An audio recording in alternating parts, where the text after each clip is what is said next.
The battle between Pierre Poilievre and Justin Trudeau is going to be fascinating to watch. And it's really going to be an issue about policies and what sort of direction we want to see our country in and go with. I'm Adrienne Batra. With me are Brian Lilley and Lorrie Goldstein. So, Brian, we've been talking about sort of this Pierre versus Justin in the House. We saw that for the first time. It was interesting. It was entertaining. It was everything that we sort of expected it to be. But I mean, this is really going to be, campaigns should be about policies and issues. I see that happening because that's what Poilievre wants to talk about, where he feels that the Liberals have failed on pretty much anything, any area of public policy, particularly when it comes to the cost of living and affordability and inflation. Taxes are going up. It's expected to go up at the beginning of this year. And now we have the calls for freezing the EI tax, the payroll tax, the carbon tax. So does this strategy work? Are Canadians paying attention? I think they will if Pierre Poilievre can make this resonate. If he can make people realize, wait a minute, on January 1st, I have 2 taxes go up. Cost of living's going up. I don't want to pay more taxes. Wait a minute. On April 1st, a 3rd tax goes up. Oh my, no, I don't like this at all. That makes the election about issues as opposed to the election about, is Justin prettier or is Pierre prettier? Is Justin nicer? Does he care more or does Pierre care more? If it's on those ephemeral issues, then it gives Trudeau the advantage. If it's on economic policy specifically, but real issues, that gives Pierre Poilievre an advantage because he's very good at explaining things. He's very good at breaking them down to a level that just about anybody can understand. You don't have to pay that much attention to politics for him to be able to explain it in very clear, simple terms. Lorrie, we've seen in the last election, for example, and the sort of the course of this Liberal NDP government, that Justin Trudeau will call anybody who doesn't agree with him a racist, a sexist, misogynist, and that is where they feel that Pierre Poilievre is vulnerable, particularly being photographed with the trucker convoy. They feel that there are opposition, the attack ads are already made for themselves in a way. But does that work, especially when we're going into what will be, of course, a cold winter season? It's Canada after all. Heating bills are going up, grocery bills are going up. Canadians are really hurting and they're suffering. We see interest rates rising. There's affordability issues remain constant. Does that sort of tactic work this time, or do you sort of sense it like Brian? We're actually going to talk about issues. Well, it certainly worked in the 2019 and the 2021 federal elections, where basically the main thrust of the Trudeau campaign was the Tories are evil and white supremacists and all those kinds of things. But I agree with Brian and you. These are different times now. This now, the big issues people are facing are the cost of living. And it doesn't matter if it goes down from 7.6% to 7% over a month.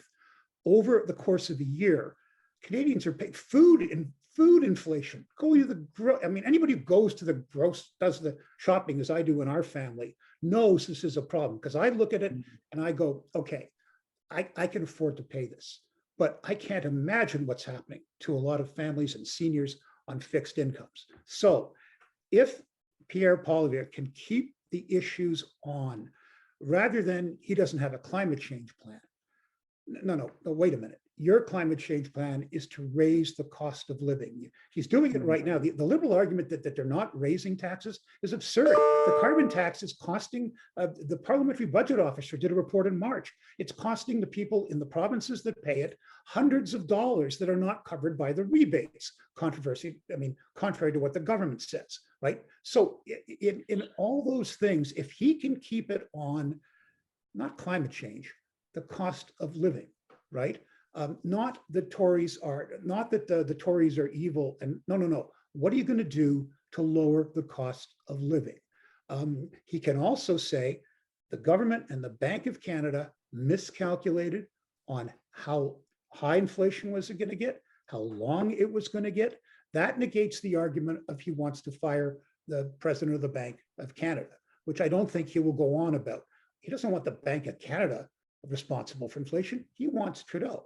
So as long as he can keep it on those things that people care about, right? For example, they're ending all the border restrictions on Saturday, as of Saturday, October 1st.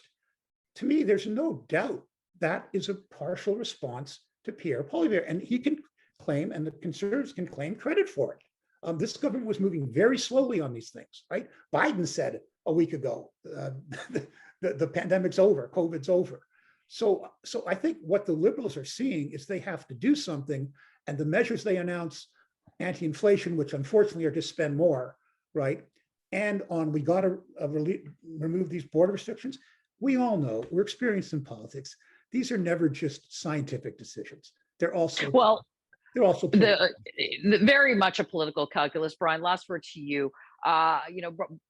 This whole idea that, we have to wait till the end of the month for the restrictions to be lifted. I don't know what's going to be the difference between today and 5 or 6 days from now, but okay, fine. At least, you've been reporting it for over a week that the federal government is intending to basically retire the ArriveCan app, no more random testing at the border, all of those things, Brian, those are going away now, finally.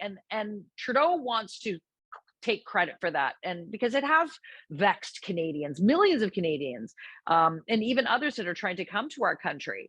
But Pierre Poilievre is out there taking credit for it. Is that fair? Look, I think that he can take partial credit. If I was him, I would take full credit. I also think that it's a lot of pressure from Liberal MPs. I've been hearing about that. There was a fighting cabinet. Jean-Yves Duclos wanted to keep all of these measures in place. And the rest of cabinet looked at him and said, "Are you crazy, man?"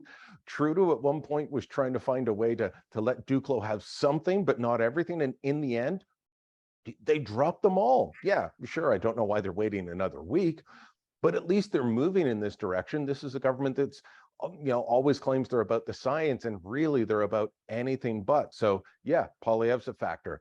The pressure from the Liberal caucus and cabinet's a factor. The lawsuits that they never want to get to court are factors. In dropping this helps them go to the court and say, you don't need to hear that case anymore. You don't need to rule on whether these things are constitutional. So look, they've got a lot of narratives going against them. And just back to the tax thing, they're going to increase the cost of living. Their argument on the carbon tax going up is, well, it's for the good of all of us. Well, that doesn't really matter when you're trying to feed your family. And on the other side, they're saying, well, EI and CPP aren't taxes. Well, the government's own website says they're taxes. And when the Tories used to raise them, the Liberals complained that they were taxes. So, they're going to fall down on a lot of these arguments if we have arguments based on policy, be it the COVID measures, be it the taxes. Justin Trudeau versus Pierre Poilievre on policy. Pierre's going to beat Justin every time.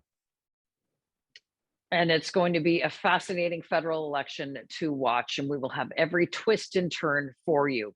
Log on to Facebook and Twitter. Let us know what you think, and go to the TorontoSun.com and hit that subscribe button for more information on stories like this and coverage you will not find anywhere else.